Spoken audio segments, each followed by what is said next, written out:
So, hi everyone. Today, again, we've got another guest for the 30 Men, 30 Days, where we highlight men's health to break the stigma with men accessing mental health, physical health. And this is through sharing personal stories of guys. So, today I have another amazing guest.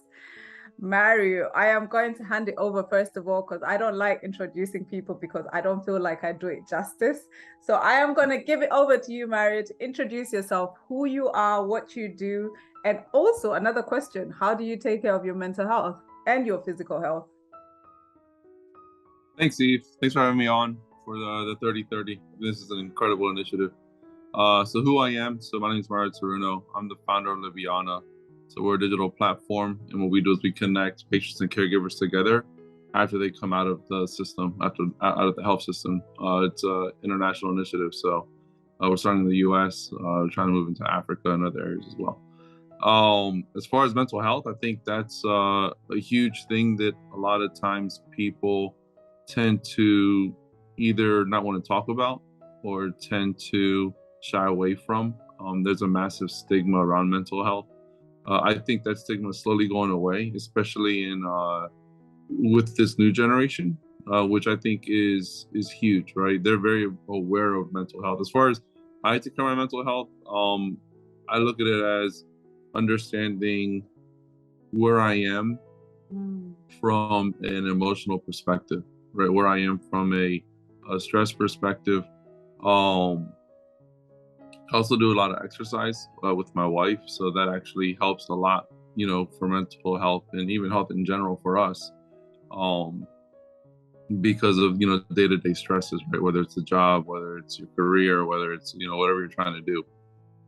So, from the physical perspective, I think that's something I take pretty seriously now, because my story is, at one point in my life, I was pretty much 130 pounds overweight. I weighed like 330 pounds. Did blood work, and I looked like, it looks like a person that's dying, right? It came back really bad, came back really negative. And then my habits at that time, weren't really that great as well. So there was a lot of things that I went through from a health perspective to really get to where I am and understanding where I am, right? And more importantly, having my wife as a support system was incredible, but not everyone has that, right? So that's where you got to have that mental strength. It goes back to mental health, right? To continue forward if you're in that, obesity, weight loss journey. Nothing is easy doing it alone, and I think that's one of the things that I was fortunate to have that didn't do it alone. I mean, always supported me every step of the way. Oh, wow. That's amazing.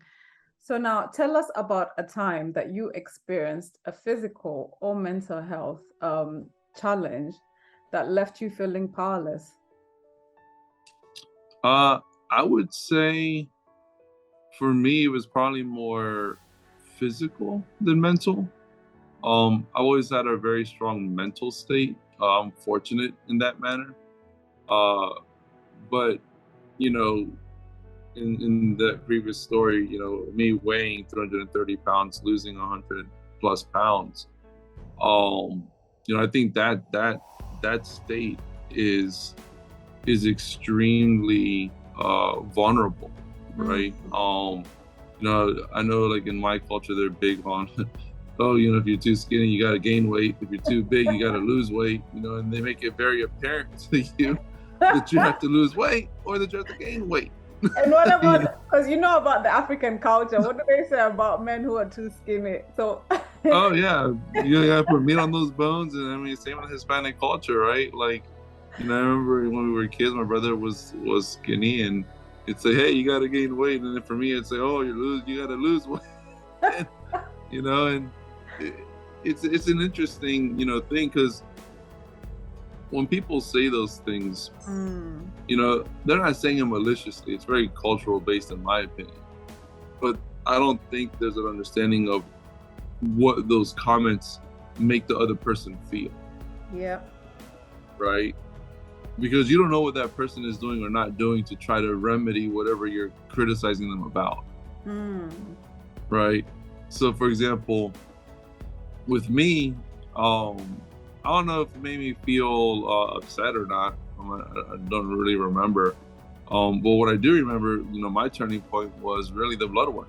I mean, really the doctor saying, hey, like, if you don't change, you're going to have a lot of issues, Yeah. and my wife being a physician, um, she kind of, was the soundboard of the doc as well that was telling me that.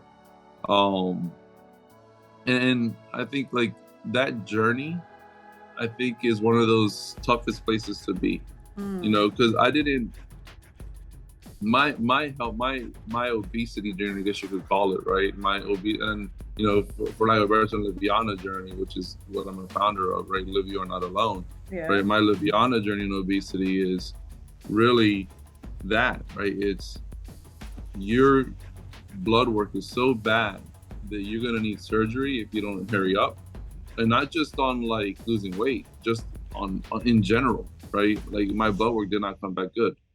Um, and luckily I know how to cook, and I told the doc, I was like, okay, hey, like I don't want to do surgery. I know if you just give me rules of engagement, I'll be able to do it. So he gave me literally a one-page sheet that had everything I could eat and everything I couldn't eat. Like literally. And it was raw material. It was like raw food, right? It was like beans, chicken, right? Like fruits, no, right? So like it's really interesting. But it's something similar that you've talked about in the past was, bring it back to the basics, right? You don't always need medicine to get better. Sometimes you just need to change your diet. So you just need to add that added vegetable or that added, missing component that's already there, right? In my case, it was getting rid of a lot of processed foods, getting rid of a lot of fatty foods, right? And then sticking with what the basics was for me, which was a lot of beans, a lot of meat, and then really, to no surprise, a lot of portion control, which I think is the hardest part for anyone to go through, because I didn't get surgery. I did it through straight, sheer will. I need to see a picture of you. I'm trying to imagine it in my head. Yeah, well, I'll show you a picture. But it was literally sheer will, and to be honest, right, it's that, like that Liviana part of like my wife being next to me, right? Because my wife, she stuck with the diet that I ate for the whole time I was losing this weight. She didn't change it. She literally ate what I ate. There was no like my food and her food. It was our food, and like the way we cooked it, the way we did it. I mean, she was very much involved. I mean, she was a huge piece of it. Oh wow. Because I know without her doing that, it's tough, right? Like that journey in itself is tough, because you're already telling yourself as an obese person, I'm really, really fat, right? Literally, like that's what you're telling yourself, that you're so fat that you got to do this. That it's so bad that if you don't do this, then other things are going to happen to you that you don't really want. Yeah. No, that is so true. And from that perspective, I want to ask you, like when you were experiencing that, when you feel that when you were at your heaviest, what were the insecurities that were going on inside you, and how did that make you feel as a man? See, and that's the big piece. For me, I never felt insecure. I never had that insecurity aspect of it. I think there were times where like I would hear like a family member comment about it, and I'd be like, like, all right, whatever, right? I got my food. Yeah, exactly. I got my food. Right. But like from a societal perspective, insecure from that side of it, right? Going into society, I never felt insecure. I mean, I think I'm fortunate that my personality, and the way I am, I'm easily liked, right? I mean, like I think that goes a long way, right? I'm not someone that you can't talk to. I'm not someone that you can approach, So even when I was like extremely obese, I didn't have that insecurity, because society itself didn't make me feel in a certain way, right? More than more than comments that you would hear within my own family, Mm. right? Yeah, I'll never forget, uh, and they still call me this, by the way. But one of my family members nicknamed me Tiny, right? And I mean, I thought it was cool. I was like, all right, Tiny, I like that. But that name kind of never went away, even though I've lost all the weight. They still started refer to me as Tiny, and now people don't get it, right? But imagine calling someone Tiny that did not have a secure mental state, Mm. right? Yeah. Imagine calling someone Tiny that did have self-esteem issues because they were obese, right? Mm. Or because they were living any health journey, right? It doesn't even matter if it's obesity or not, right? Yep. um like it's almost like equivalent, of saying, okay, hey, someone has cancer and they're bald and you're calling them baldy. Like literally it's the equivalent, right? But you don't know what that person's going through. Exactly. And I think, a lot of people really underestimate in terms of what words can do. And I just want to hear from you in terms of what helped you or what shaped you in life to have, because you've got there's a resilience about you, but there's also this positive outlook. Every time I talk to you, there's always, you've got this positive outlook to life. What is it that built that? Oh man, that's a good question. um I would say my environment, I think, is what built it. um I'd say the positive outlook, a lot of times it comes from the fact that as you go through life, you experience things, right? um and my family, they were immigrants from Latin America, Mm. right? So for me, I was in the beginning one of the only Hispanic kids in the school, right? It was like literally me and my brother, that's it, right? So I think the resilience, I think, just comes from the ability to to know that it can the situation that you're in could Mm. always be worse, right? You're never at the rock bottom. But I think also as a kid, my family, both immediate and and extended, uh, we're tough by default. I mean, you gotta be, I mean, they were calling me Tiny. Sorry, I'm not laughing at Right? Like you gotta be you gotta have some pretty thick skin to be in my family, because we do crack on each other. We do those things, and I think, like, even when those cracks were happening, there was still a lot of love around it. Mm. And I think is the big piece of it, right? And then also, just understanding in my own life that, there are a lot of things you're gonna go through, and the worst is yet to come. I mean, like, no matter how bad of a hole you think you really are in, I can almost promise you that, you know, you could walk down the streets of DC and you'll find someone in a hole that's a lot worse than yours. Mm. And sometimes you'll see that physically, sometimes you'll see that mentally, sometimes you'll see that in both. You Mm. know, so, like, I think, like, that's probably why I have such a positive mental state.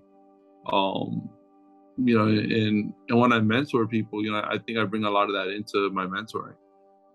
Kind of, getting people to understand and dissect what people are telling you Mm. versus just hearing what they're saying and not really digesting it and saying, oh no, hey, it's over, right? More than, okay, a good example would be, in entrepreneurship, a lot of times you hear no, Yeah. right? So a good example is dissecting that no. It's not always the no that you think, right? I mean, it could be the no, hey, you're too early. Mm. Or it could be the no, it's not my area of expertise, or it's not my area that I invest in, or it's not my area that resonates with me. Mm. So I think also being able to understand, those aspects of people's communication also goes a long way. Oh, wow. And I like what you said about, kind of like sort of around rejection. And it's something that even as men face, we've had the past guests who have talked about how sometimes rejection in terms of being rejected by the opposite sex or how that's led to some mental health challenges, and also not being able to be in society as a man, what we, in society, quote unquote, view as a man. So what is your take on that aspect of where men, have to be strong, where men have to, don't have to be rejected.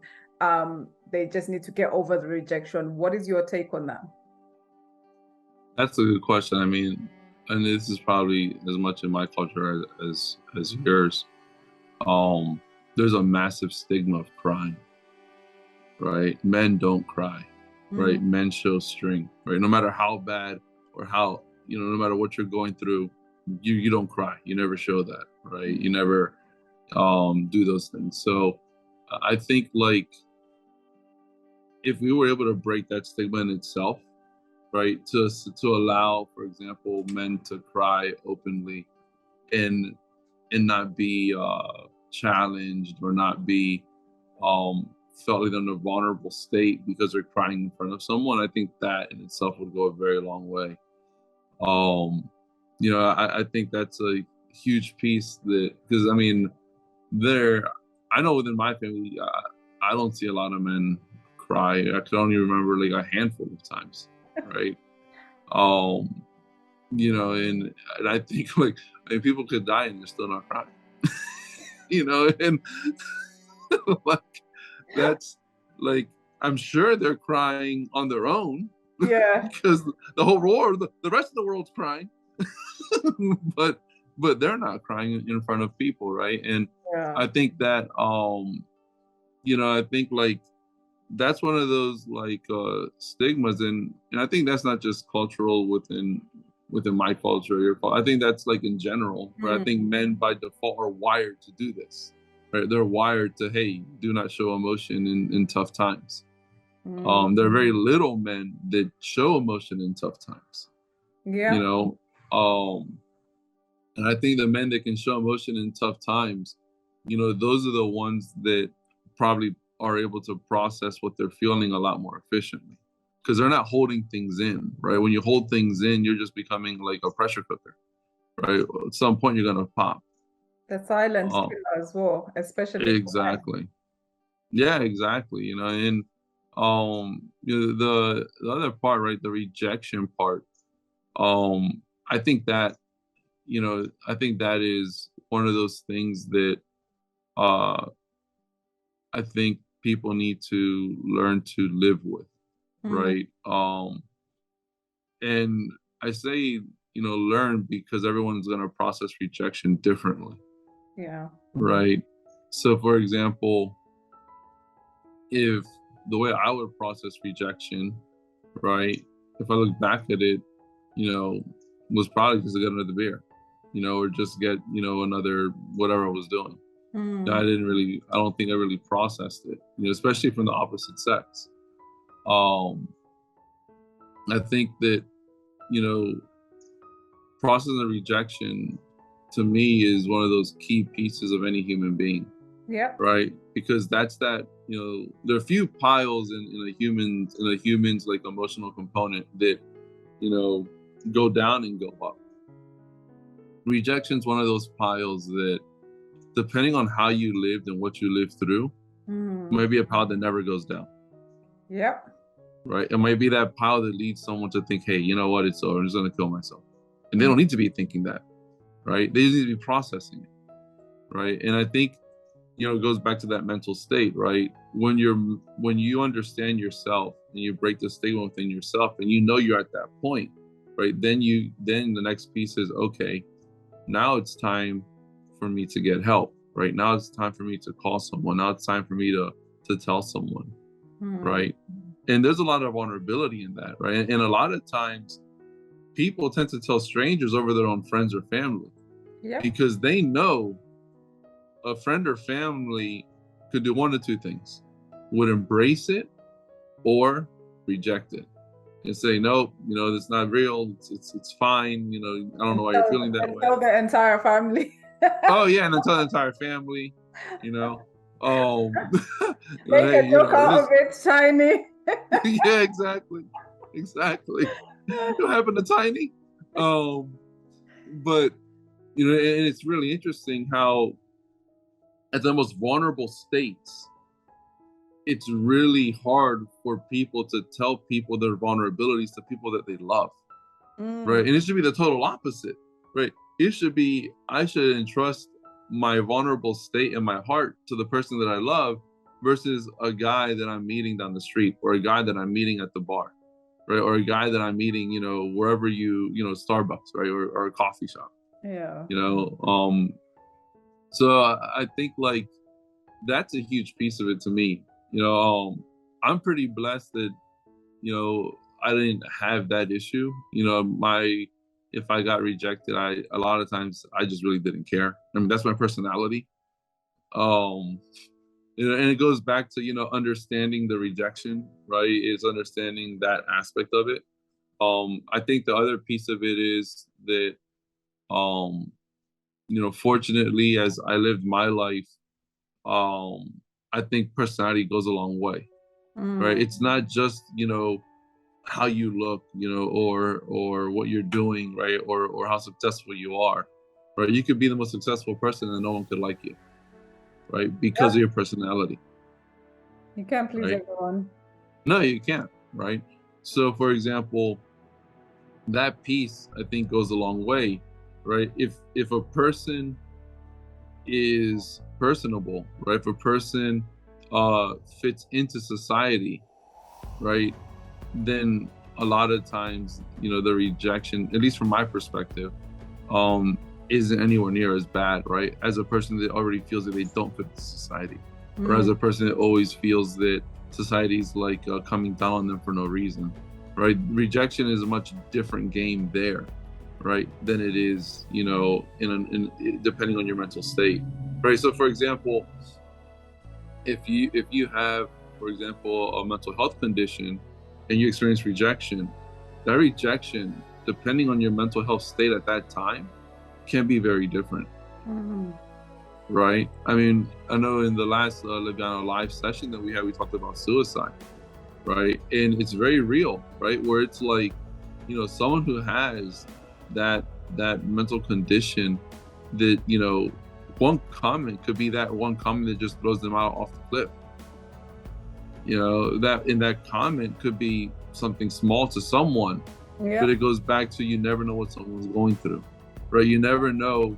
It literally is, as they say, the camel, the straw that broke the camel's back, right? It could be Mm, something really small, but that really small thing is enough to say, you know what, I'm done with life, yeah. to that one individual. And I think that's the thing that people got to be cognizant of, right? I think people got to be cognizant of when they communicate to people, right? Even, their own friends, right?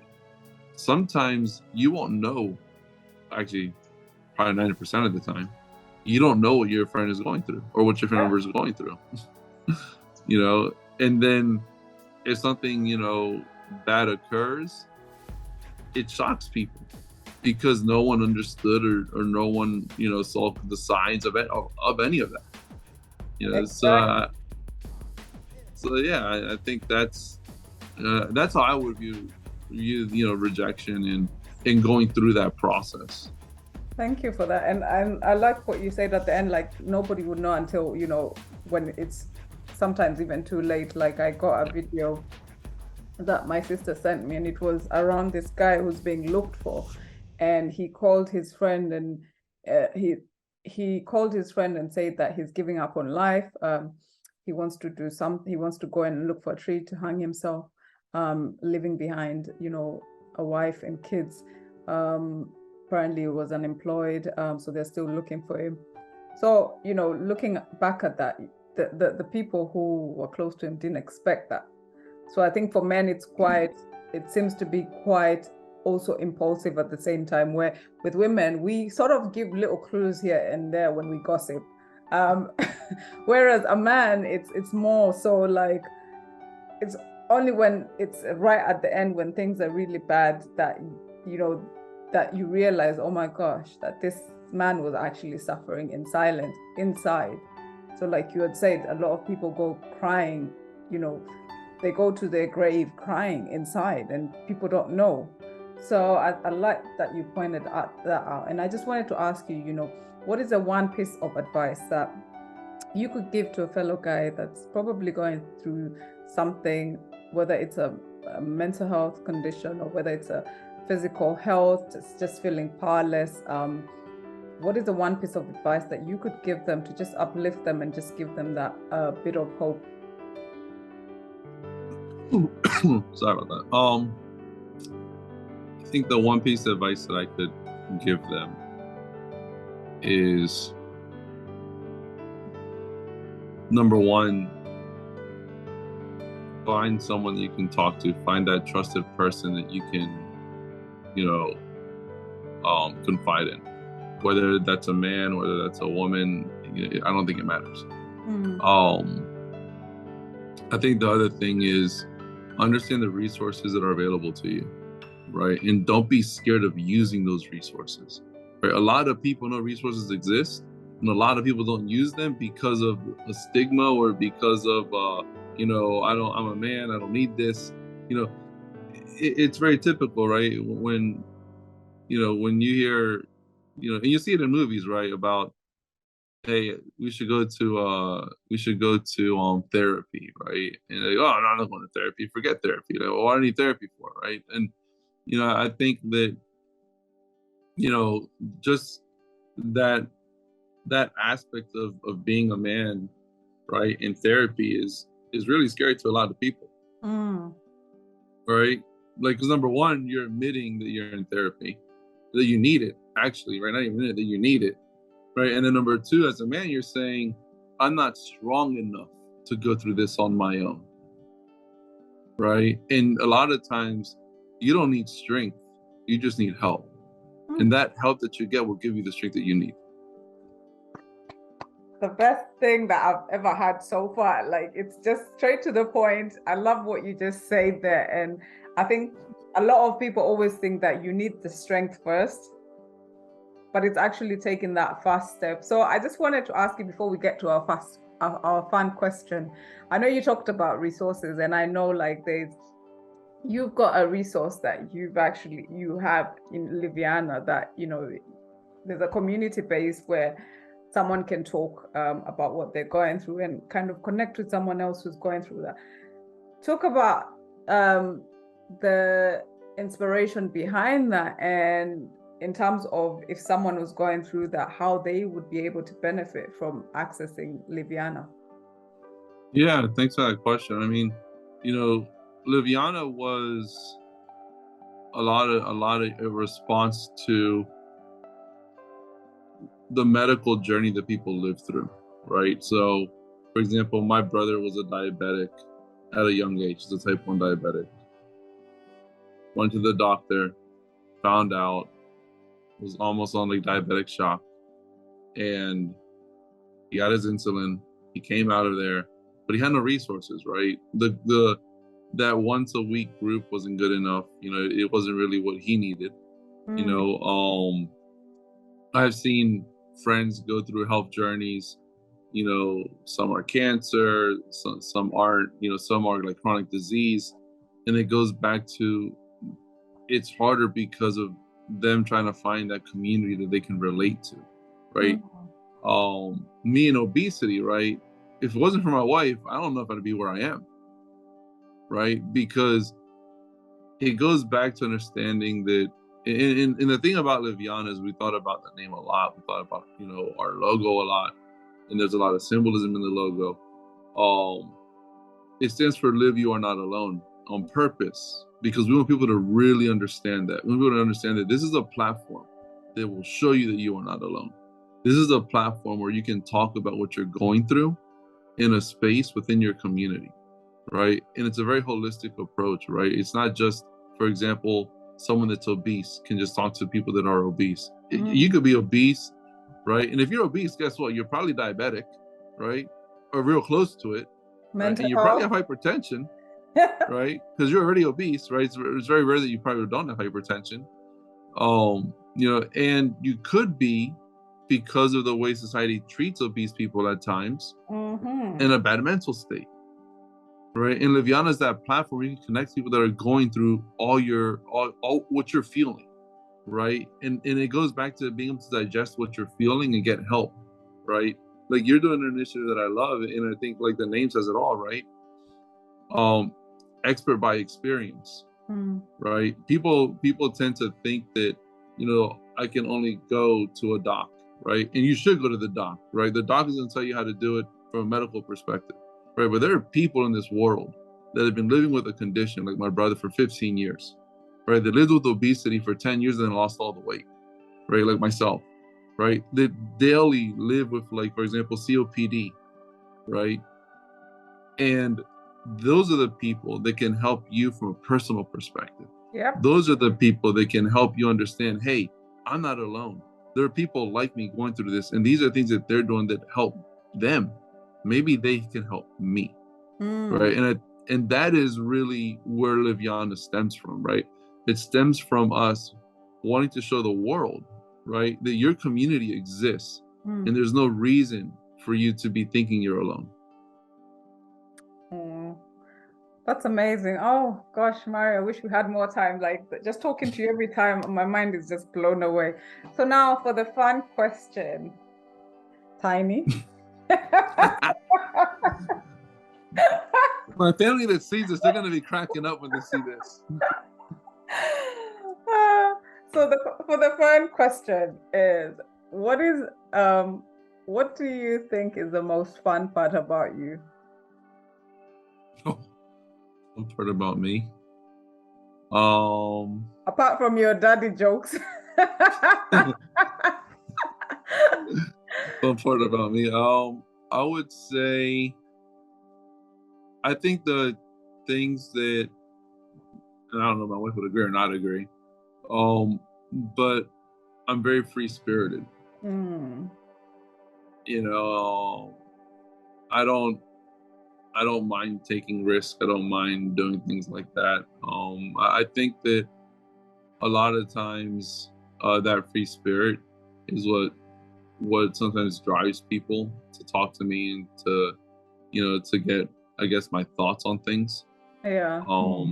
You know, because, you know, while I'm very free spirited and, you know, I'm also very intellectual, right? I still read a lot. I still do a lot of, you know, I'm pretty well rounded from that perspective. So I would say that I would say it's a free spirit, you know, being able to understand that,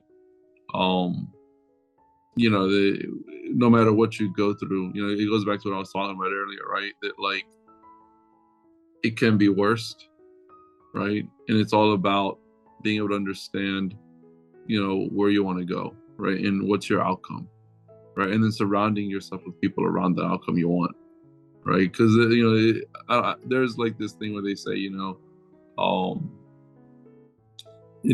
translate it from Spanish, but it's pretty much in Spanish. It's pretty much saying, you know, tell me who you're around, and I'll tell you who you are. Right. And I think there's a lot of that is me. I'm around a diverse group of people that have given me, you know, all kinds of aspects in life, right? I sometimes don't have to live in, I just understand the aspect. Right? And sometimes I don't want to live the aspect, let's be honest. You know, sometimes I don't want to live that aspect, right? But that doesn't mean that I can't empathize with it. That doesn't mean that I can't understand it, right? I may not understand what it is to go through it, right? And maybe I don't want to understand what it is to go through it. Maybe I do, right? But I would say that, you know, being around that diverse set, you know, reading all kinds of material and just continuously sucking different kinds of knowledge. I'd say that's probably the most interesting part about me. There are a lot of things that I can relate to in conversations, and I think that for me has gone a long way. Oh, that's really amazing. Wow, thank you so much. Thank you for your time. Thank you for being here. So if anyone wants to find out a bit more about Liviana, where can they find you? All right, so they can find me at liviana.com.